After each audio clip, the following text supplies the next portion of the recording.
नमस्कार बच्चों, आज हम सीखने वाले हैं हिंदी विषय का व्याकरण। अभी इसका जो पहला भाग है आपके टेक्स्ट बुक में वह है शब्द भेद। शब्द भेद से हम शुरुआत करने वाले हैं। अभी इस शब्द भेद के भी पार्ट पढ़ते हैं, भाग पढ़ते हैं। शब्द का मतलब हम बाद में देखेंगे। उससे पहले आगे जो टेबल है, जो चार्ट है, वो समझने की कोशिश कीजिए।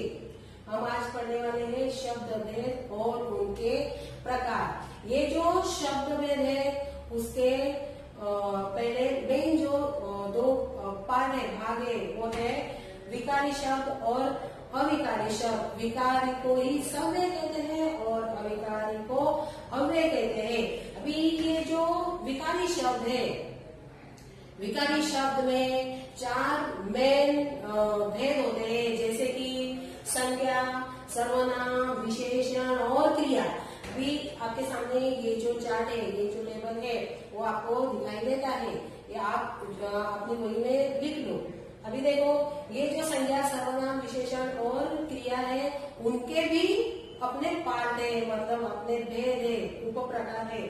अभी पहला जो संज्ञा शब्द है, उसके जो भाग है वो देखिए कौन से हैं। जातिवाचक है, व्यक्तिवाचक है, समूहवाचक है, भाववाचक है और द्रव्यवाचक है। ये इसके क्या हो गए, प्रकार हो गए। ठीक उसी तरह सर्वनाम, ये जो विकारी शब्द है, विकारी को मैंने क्या बताया है, सव्य भी बोलते हैं। अभी इस सर्वनाम के भी अपने भाग है, अपने भेद है। देखो, एक है पुरुषवाचक, दूसरा है निश्चयवाचक और अनिश्चयवाचक, तीसरा है निजवाचक, चौथा प्रश्नवाचक और संबंधवाचक। ये किसके भेद है, ये सर्वनाम के भेद है। और विशेषण, विशेषण के भी अपने भेद होते हैं। वो है गुणवाचक, परिमाणवाचक, परिणाम नहीं परिमाणवाचक, निश्चित परिमाणवाचक, अनिश्चित परिमाणवाचक, ऐसा बोलते हैं। संख्यावाचक, इसके भी दो भाग है, मतलब निश्चित संख्यावाचक, अनिश्चित संख्यावाचक। उसके बाद सार्वनामिक। आगे बढ़ते हैं क्रिया की ओर। क्रिया के भी अपने भेद होते हैं, जैसे कि सकर्मक है, अकर्मक है, संयुक्त है, प्रेरणात्मक है, सहायक है। ये सब क्या है, ये किसके प्रकार है, ये विकारी शब्द के प्रकार है, सव्य के शब्द है। ठीक है। अभी अविकारी शब्द के भी अव्यय होते हैं। अभी वो देखो, क्रिया विशेषण अव्यय है, संबंध सूचक अव्यय है, उसके बाद समुच्चय बोधक अव्यय है और विस्मयादि बोधक अव्यय है। ये सब क्या है, विकारी शब्द है और अविकारी शब्द है। इनमें से आप आज सिर्फ हम संज्ञा और उसके भेद देखने वाले हैं। ठीक है। अभी ये पूरा चार्ट आप अपनी वही में लिख लीजिए। पहले जो शब्द है, मतलब शब्द भेद। शब्द भेद का मतलब क्या है, जो एक ध्वनि और अनेक ध्वनि से जो ध्वनि का संयोग होता है, उसे क्या कहते हैं, शब्द कहते हैं। मतलब सार्थक अक्षरों को या सार्थक अक्षर समूह को क्या कहते हैं, शब्द कहते हैं। और इसी शब्द के दो भेद होते हैं, एक विकारी और अविकारी।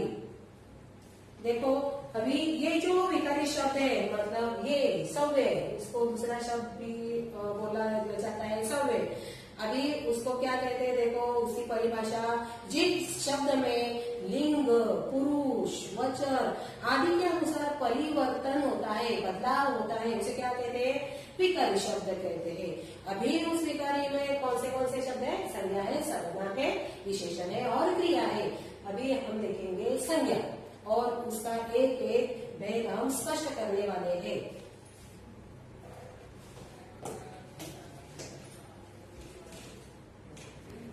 देखो, पहला हम पढ़ेंगे संज्ञा और उसके उप प्रकार। ठीक है। अभी संज्ञा की परिभाषा देखिए, किसी भी वस्तु, व्यक्ति, प्राणी, भाव, स्थान इत्यादि को क्या कहते हैं? संज्ञा कहते हैं। आप लिख लीजिए इसकी परिभाषा। संज्ञा, संज्ञा की परिभाषा है किसी भी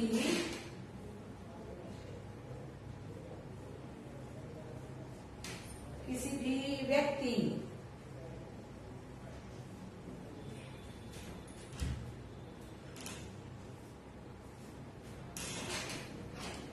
प्राणी, भाव,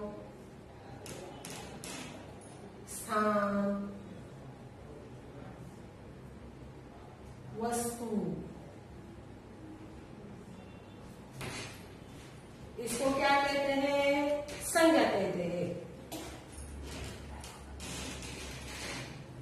जैसे कि व्यक्ति, व्यक्ति में कौन कौन आते हैं? हम, हमारे नाम, जैसे कि मीनन, राम, श्याम, सोहम, विवेक, ये कौन है? ये व्यक्ति के नाम है। ठीक है, मतलब संज्ञा। बाद में प्राणी आ जाते हैं। प्राणी में जो मनुष्य भी आ जाते हैं, पशु भी आ जाते हैं, पक्षी भी आ जाते हैं। वस्तु में पानी आता है, फल आता है, फूल आता है। और स्थान में, स्थान मतलब जगह, जगह के नाम, मतलब मुंबई है, गांव है, शहर है, दिल्ली है, ये सब क्या है? ये संज्ञा के मतलब संज्ञा का मतलब है। संज्ञा किसे कहते हैं? किसी भी व्यक्ति, प्राणी, भाव, स्थान और वस्तु को क्या कहते हैं? संज्ञा कहते हैं। वस्तु को संज्ञा कहते हैं। अभी इस संज्ञा के भी अपने भेद है, प्रकार है। उनमें से पहला भेद जो है वो है जातिवाचक। अभी जातिवाचक किसको कहते हैं? देखो, जातिवाचक मतलब, जातिवाचक की परिभाषा है जिस संज्ञा से अपने पूरे वर्ग और पूरी जाति का बोध होता है, इसे क्या कहते हैं? कि जातिवाचक कहते हैं। अभी आप संज्ञा परिभाषा लिख लो। पहला जो भाग है हम लेने वाले जातिवाचक, वो हम देखने वाले हैं। एक एक भाग हम, एक एक मुद्दा हम स्पष्ट करने वाले हैं ताकि आपको अच्छे से मालूम हो जाए। और जो ये शब्द भेद होते हैं, अक्सर बच्चे क्या होते हैं? घबरा जाते हैं कि शब्द भेद मतलब बहुत बड़ा कठिन, व्याकरण का सबसे बड़ा कठिन विषय। शायद ऐसा कुछ नहीं है। जब आपके दिमाग में ये बातें, सब बातें समझ में आ जाएगी तो आपको भी ये क्या होगा? आसान लगेगा। अभी देखो, आपको मैं पहला जो प्रकार है जातिवाचक वो पढ़ाने वाली हूँ। देखो, ये जातिवाचक, जातिवाचक। अभी जातिवाचक किसको कहते हैं? इसकी परिभाषा है जिस संज्ञा से अपने पूरे वर्ग और जाति का बोध होता है, इसे क्या कहते हैं? जातिवाचक संज्ञा। जिस संज्ञा से अपने पूरे वर्ग या पूरी जाति या पूरी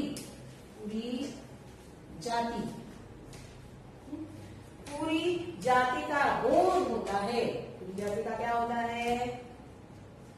बोध होता है। उसे क्या कहते हैं? जातिवाचक। ठीक, देखो अभी ये जो जातिवाचक संज्ञा है, अभी उसकी जो परिभाषा है वो कैसी है? देखो, जिस संज्ञा से अपने पूरे वर्ग या पूरी जाति का बोध होता है, उसे क्या पता चलता है कि ये जातिवाचक संज्ञा है। जैसे कि अभी मैं एक एक उदाहरण आपको बताती हूँ।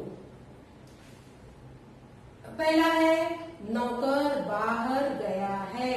अभी नौकर का भी एक वर्ब होता है, ठीक है। दूसरा, वहां एक अध्यापक बैठे हुए हैं। अभी अध्यापक तो वो अध्यापकों का भी एक अपना वर्ग होता है, वो किसमें आता है, वर्ग।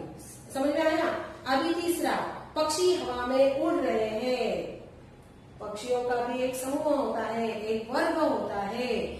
और जैसे कि आगे का उदाहरण और भी समझ लीजिए, मेरा विद्यालय घर के पास ही है। अभी विद्यालय में बहुत सारी चीजें आती हैं, जैसे कि उस विद्यालय में अध्यापक होते हैं, बच्चे होते हैं, मतलब अपना एक समूह होता है, वर्ग होता है। ये सब किस में आते हैं, जातिवाचक में आते हैं। मैं फिर से आपको एक उदाहरण बोल देती हूँ, आप झट से आप अपने वही में लिख लीजिए। पहला उदाहरण है, नौकर बाहर गया है। दूसरा उदाहरण है, इसमें नौकर में अंडरलाइन आएगी। ये नौकर कहाँ मतलब ये इस वर्ग में आ जाता है, ठीक है। अभी दूसरा क्या है, वहां एक अध्यापक बैठे हुए हैं। अभी आप कहाँ पर अंडरलाइन करोगे, अध्यापक पे, ठीक है।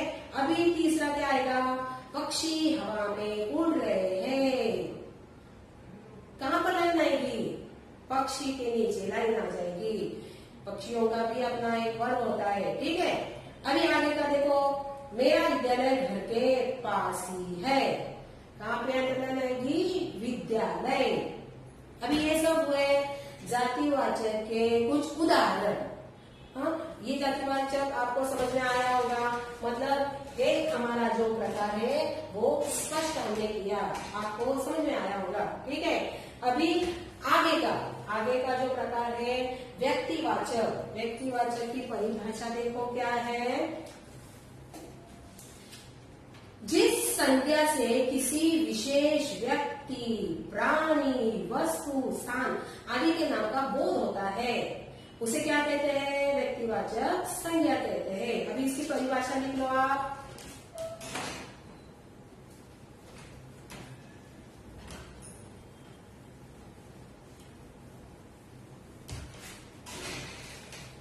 व्यक्तिवाचक संज्ञा की परिभाषा है,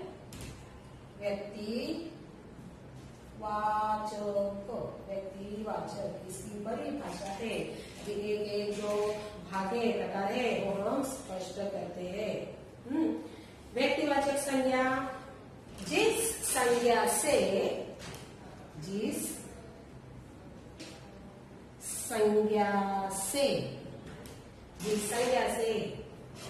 किसी विशेष व्यक्ति,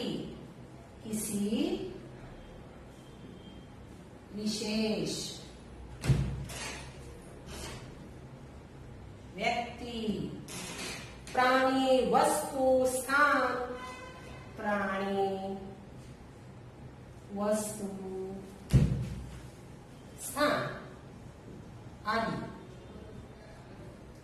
आदि का बोध होता है, उसे क्या कहते हैं, व्यक्तिवाचक संज्ञा। आदि का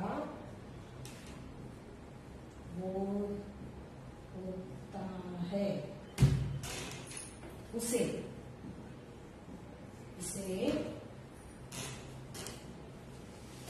व्यक्तिवाचक संज्ञा कहते हैं। अभी देखो इसमें कौन से उदाहरण है व्यक्तिवाचक में, देखो वहां ठीक से समझ लो क्या है, किसी विशेष व्यक्ति, प्राणी, वस्तु, स्थान आदि का बोध होता है। जैसे कि रामू, देखो अब व्यक्तिवाचक जो संज्ञा है उसके जो उदाहरण है वो देखो कैसे है। अभी देखो, रामू की बहू ने तय कर लिया। अभी यहाँ व्यक्ति कौन है, व्यक्ति है रामू, ये किसमें आता है, विशेष व्यक्ति में, ठीक है। अभी दूसरा जो उदाहरण है, ताजमहल आगरा में है। कहाँ स्थित है, आगरा में। देखो आगरा मतलब वो स्थान आ जाएगा, और ताजमहल ये भी एक विशेष नाम है, विशेष संज्ञा है, ठीक है। अभी आगे तीसरा उदाहरण है, हिरण का शरीर शिथिल पड़ गया। अभी ये जो हिरण है वो कहाँ पे है, मतलब वो प्राणी में आएगा। हिरण कौन है, हिरण प्राणी है, ठीक है। इसी तरह ये जो व्यक्तिवाचक संज्ञा है इसके उदाहरण है, ठीक है। अभी देखो आप एक एक उदाहरण लिख लो, मैं फिर से आपको बताती हूँ। पहला उदाहरण है रामू की बहू ने तय कर लिया। यहाँ रामू के नीचे अंडरलाइन आएगा क्योंकि ये व्यक्ति है। ताजमहल आगरा में स्थित है। देखो अभी ये स्थान है, आगरा मतलब स्थान, ठीक है। ताजमहल एक विशेष संज्ञा है। आगे हिरण का शरीर शिथिल पड़ गया। अभी अंडरलाइन आएगा हिरण के नीचे। अभी आगे का जो प्रकार है वो भाववाचक संज्ञा। भाववाचक मतलब जो मनुष्य के अंदर होते हैं अलग अलग भाव, उसको क्या कहते हैं, भाववाचक संज्ञा। मतलब मनुष्य के अंदर कौन से गुण होते हैं, अच्छे भी होते हैं बुरे भी होते हैं। मतलब मनुष्य के अंदर अच्छाइयां भी होती है, बुराइयां भी होती है। उसके अंदर में क्रोध होता है, सिर्फ वो हमें दिखते हैं। भाव का मतलब क्या है, जो स्पर्श नहीं करते हम उन्हें महसूस करते हैं, जो हमें दिखते हैं इन्हें क्या कहते हैं, मनुष्य के हाव भाव कहते हैं, ठीक है। अभी हम भाववाचक की परिभाषा देखेंगे।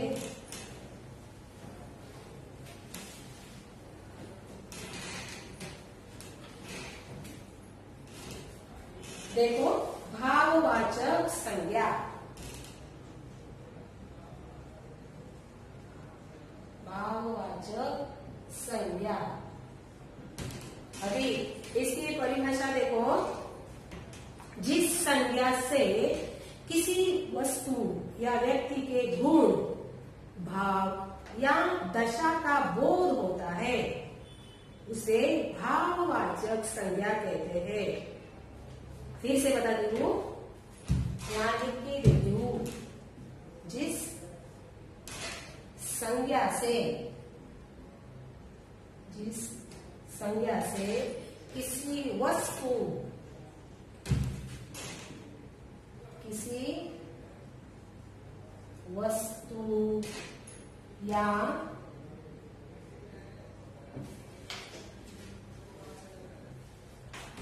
या व्यक्ति के गुण, हर एक व्यक्ति में अलग अलग गुण होते हैं, कुछ अच्छे भी होते हैं कुछ बुरे भी होते हैं। और भाव, अलग अलग भाव होते हैं ना, जैसे कि क्रोध होता है, आनंद होता है, वो क्या होते हैं, हमें दिखाई देते हैं, हम उन्हें स्पर्श नहीं करते।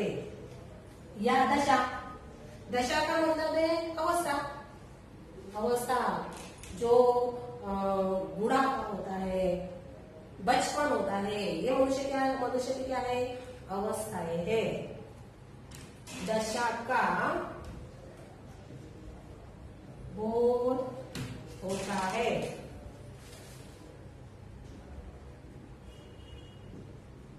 उसे क्या कहते हैं, भाववाचक संज्ञा। देखो एक एक उदाहरण लेकर हम स्पष्ट करेंगे। बुढ़ापे के कारण वह चल नहीं सकता। अभी अंडरलाइन कहाँ पे आएगी, बुढ़ापा ये क्या है, एक अवस्था है, मनुष्य की अवस्था है। जैसे कि मैंने बताया ना, बचपन है, उसके बाद जवानी है और उसके बाद बुढ़ापा है। ये क्या है, एक अवस्था है। आगे का उदाहरण देखो, पंडित जी को क्रोध आ गया। देखो पंडित जी को क्या आ गया, क्रोध आ गया। वो हमें दिखाई देता है क्योंकि वो उसका भाव है, किसी कारण उसे आ गया होगा गुस्सा। वो गुस्सा हमें साफ साफ दिखाई देता है, उसे क्या कहते हैं, भाववाचक संज्ञा।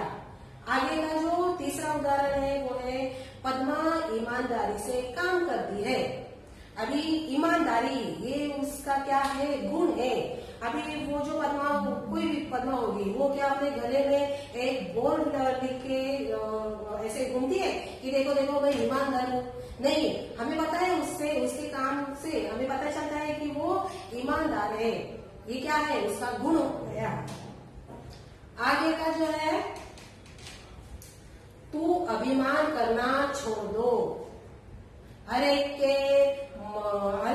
इंसान को किसी न किसी बात का अभिमान तो होता ही है, ठीक है। वो हमें क्या होता है, हम मतलब देख के ही हमें पता चलता है। किसी को गर्व होता है, किसी की बात पर घमंड होती है। वो सब किसमें आते हैं? वो सब भाववाचक संज्ञा में। भाव का मतलब क्या है? जो मनुष्य के अंदर जो अलग अलग भाव होते हैं ना, उसे क्या कहते हैं? भाववाचक। अभी फिर से मैं आपको एक एक उदाहरण बता दी हूँ, आप झट से लिख लो। पहला उदाहरण है, बुढ़ापे के कारण वह चल नहीं सकता। यहाँ अंडरलाइन आएगी बुढ़ापा, ठीक है। दूसरा है पंडित जी को क्रोध आ गया। इसमें क्रोध इस शब्द के नीचे अंडरलाइन आएगी क्योंकि वो उसका भाव है।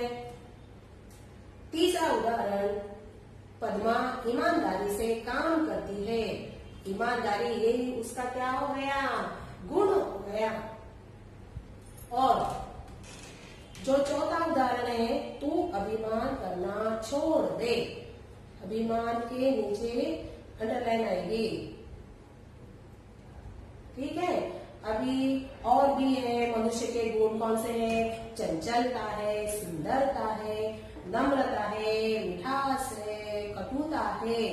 ये जो मैंने अभी ये जो शब्द बताए ना, वो उसे हम स्पष्ट नहीं करते। हम क्या करते हैं? महसूस करते थे, हम देखते हैं। देख के बाद ही हमें पता चलता है कि वो आदमी कैसा है, उसके हावभाव कैसे है।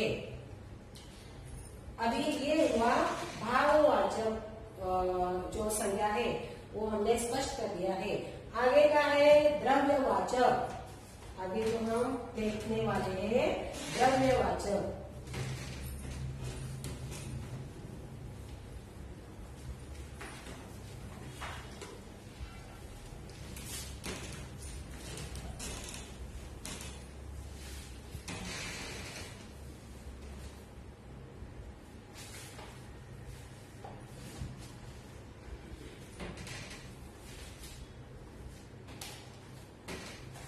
आगे का हम देखते हैं द्रव्यवाचक।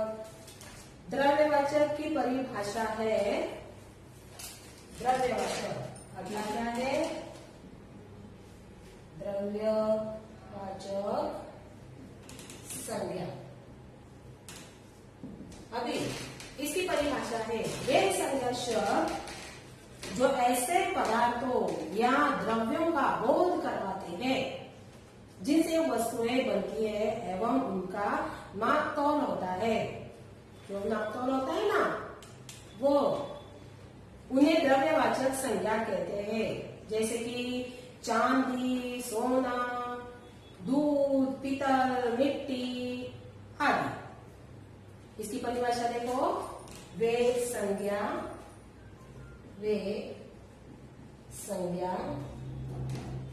शब्द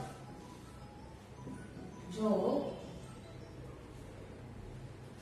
वे संज्ञा शब्द जो ऐसे पदार्थों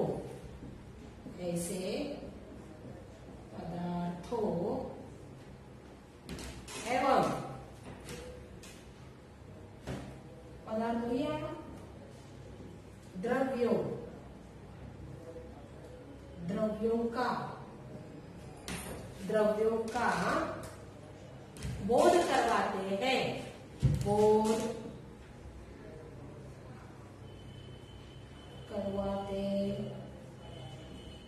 बोध करवाते हैं, उन्हें द्रव्यवाचक संज्ञा कहते हैं। अभी जैसे कि मैंने बताया, चांदी है, चांदी भी हम क्या करते हैं? नापतोल कर लेते हैं। और सोना है, सोना भी हम ग्राम में लेते हैं या तोले में लेते हैं, ठीक है। आगे मिट्टी है, लकड़ी है, दूध है, दूध भी हम क्या करते हैं? पानी है, दूध है, मतलब वो नापतोल कर लेते हैं, लीटर में लेते हैं, 1 लीटर में, 2 लीटर में, आधा लीटर में।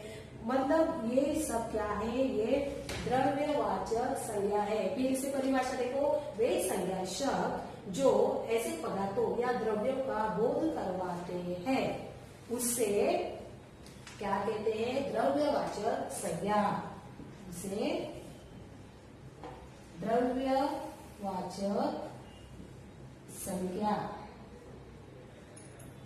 कहते हैं।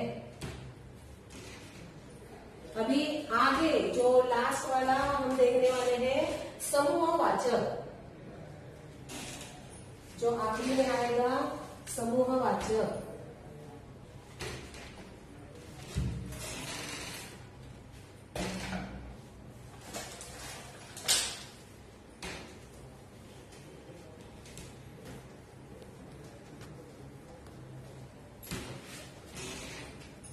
जो आखिरी में है वो समूहवाचक संज्ञा है।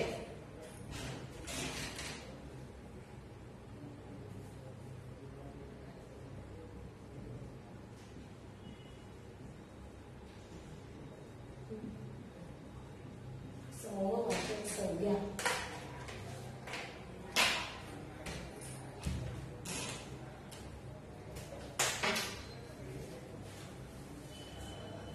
समूहवाचक संज्ञा। देखो, वे संज्ञा शब्द जो किसी समूह या समुदाय का बोध करवाते हैं, जैसे कि परिवार है, दल है, विद्यालय है, सेना है आदि। देखो, समूहवाचक संज्ञा की परिभाषा क्या है? वे संज्ञा शब्द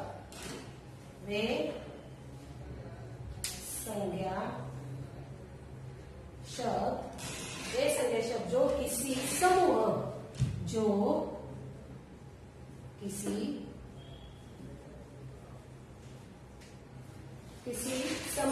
या समुदाय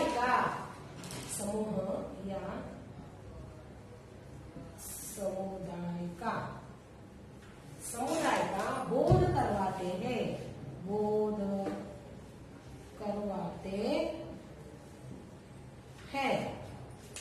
उन्हें समूहवाचक संज्ञा कहते हैं। उन्हें समूहवाचक संज्ञा कहते हैं। देखो, जैसे कि क्या बताया मैंने, हमारा परिवार है, कक्षा है, सेना है, भीड़ है। ठीक है। अभी जो मुंबई के लोग मतलब हमेशा किस पे सफर करते हैं? रेलवे से, जो अभी तो बंद है। ठीक है। अभी उसमें जो मनुष्य होते हैं वो कैसे दिखाई देते हैं? भीड़ ही बाहर पड़ते हैं ना, अंदर जाते हुए भी हमें भीड़ दिखाई देती है। वो शब्द मतलब समूहवाचक। समूह मतलब क्या? ग्रुप। समूह मतलब ग्रुप। ठीक है। अभी हमारा कुटुंब है, कुटुंब में भी हमारे माता पिता होते हैं, भाई बहन होते हैं, कभी हमारे छोटे छोटे बच्चे होते हैं। ठीक है। वो सब किस में आते हैं? समूह में आते हैं। कुटुंब मतलब समूह। ठीक है। अभी ये जो संज्ञा है, उस संज्ञा के हमने सारे प्रकार आज हमने पढ़े हैं। आशा करती हूँ आपको ये समझ में आया होगा। अभी ये जो मैंने पढ़ाया है और यहाँ बोर्ड में लिखा है, वो सब आपको लिखना है और उस बार बार वो व्याकरण आपको बार बार पढ़ना है। ठीक है। अभी आज के लिए बस इतना ही। आगे का वीडियो हम जल्दी लेकर आएंगे। तब तक के लिए बाय बाय, नमस्कार।